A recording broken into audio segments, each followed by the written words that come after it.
तो इरफान को अब समझ में नहीं आ रहा है वो यहाँ रहेंगे कि पाकिस्तान चल जाए। दिमागी जो संतुलन है वो भी खो बैठे हैं, तो कुछ भी बक रहे हैं। महिलाओं को किस तरह से सम्मान किया जाता है। पार्टी ने महिला सम्मान योजना निकाला है और अनाप शनाप एक मेरे जैसे महिला के बारे में अजीब तरह का भाषा यूज कर रहे हैं। जामताड़ा से भाजपा उम्मीदवार सीता सोरेन हमारे साथ बात करने को मौजूद है। मैम, पहले तो बधाई, आपको जामताड़ा की कमान मिली। धन्यवाद धन्यवाद। इस तरह की लड़ाई मैम वहाँ पे आप देख रही हैं। आप लोगों ने, पहले बात तो मैं बहुत बहुत धन्यवाद देती हूँ केंद्रीय नेतृत्व टीम को, जो यशस्वी प्रधानमंत्री मोदी जी है, अमित शाह जी है, गृह मंत्री जी, तो एक बहुत बड़ा विश्वास मेरे ऊपर जगाएं और जामताड़ा सीट को हमको दिए। तो अब ये सीट में हम पूरे तरह से जीत दिलाने का वादा करते हैं, और क्योंकि जीतेंगे ही, क्योंकि अभी के जो मौजूदा हालात आप लोग देखेंगे, जिस तरह से मेरा नाम का अनाउंस हुआ तो वहाँ के जो पब्लिक है पूरा खुशियाँ मना रहे हैं, मिठाइयाँ बांट रहे हैं। तो कहाँ नहीं मिठाई बांट रहे हैं, बताइए, जश्न हो रहा है पहले से ही। तो जो आम जनता उत्साहित है, तो अब आने वाले दिन में परिणाम इसी से ही समझ सकते हैं कि क्या परिणाम आने वाला है। सामने मंत्री इरफान अंसारी कह रहे हैं कि भाभी का एक तरह से आत्महत्या करा दिया गया ऐसा सीट दे करके।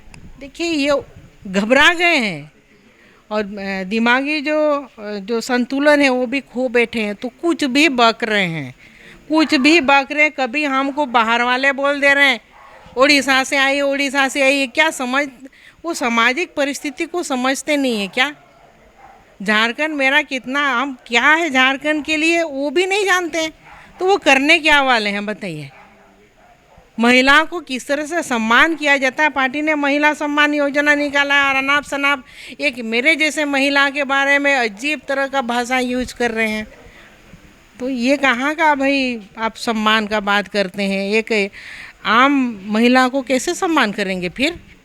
तो ऐसे नेता से चलने वाला नहीं है। अब वहाँ अपने ही लोग उनके विरोध कर दिए उनका। तो इरफान को अब समझ में नहीं आ रहा है वो यहाँ रहेंगे कि पाकिस्तान चल जाएंगे।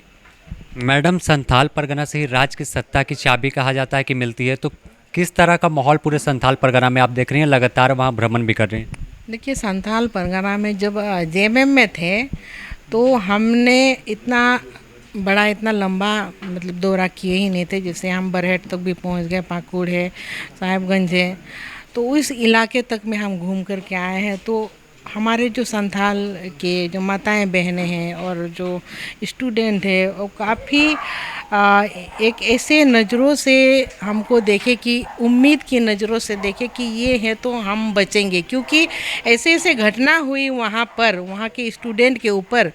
सरकार में, मौजूदा सरकार में जितने मंत्री रहे, नेता रहे, किसी ने उनके पक्ष में बोला ही नहीं, एक शब्द नहीं बोला। तो इसीलिए सबने विचार, हमारे समुदाय के लोग भी विचार किए कि अब ऐसे सरकार को रहने का कोई हक नहीं है। आने वाले दिनों में बदलाव आवश्यक ज़रूरी है, तभी यहाँ का विकास संभव है।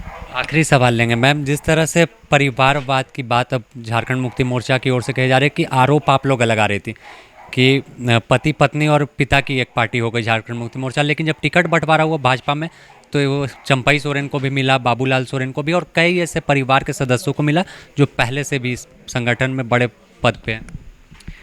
देखिए, इस बारे में हम ज़्यादा नहीं कहना चाहेंगे, क्योंकि जो नए लोगों को टिकट मिली है उनको हम बधाई देते हैं, स्वागत करते हैं। और हमने तो पार्टी का गाइडलाइन को बहुत अच्छी तरह से फॉलो किया। आप लोग देख ही रहे हैं, हमको खुद एक सिंगल टिकट मिला है। जो भी है, पार्टी का हम सम्मान करते हैं और आने वाले दिनों में भारतीय जनता पार्टी की जीत होने वाली, एक एक विधानसभा में कमल खिलने वाली है। और जो जनता का जो विश्वास है पूरा भारतीय जनता पार्टी के ऊपर है। जो मौजूदा सरकार थी उन्होंने 5 साल जो काम किए सिर्फ अपना ही विकास काम किए, जनता का कोई विकास नहीं हुआ है, इसीलिए बदलाव होना ज़रूरी है। तो साफ तौर पर आपने सुना कि बदलाव, परिवर्तन होगा राज्य में, और संथाल परगना से लेकर पूरे झारखंड में दावा है कि भाजपा की सरकार बनेगी। सीता सोरेन ने साफ तौर पर कहा है, और इरफान अंसारी को भी तर्क शब्दों में पलटवार किया है। अपने सहयोगी संतोष के साथ Sameer, the news post, Ranchi.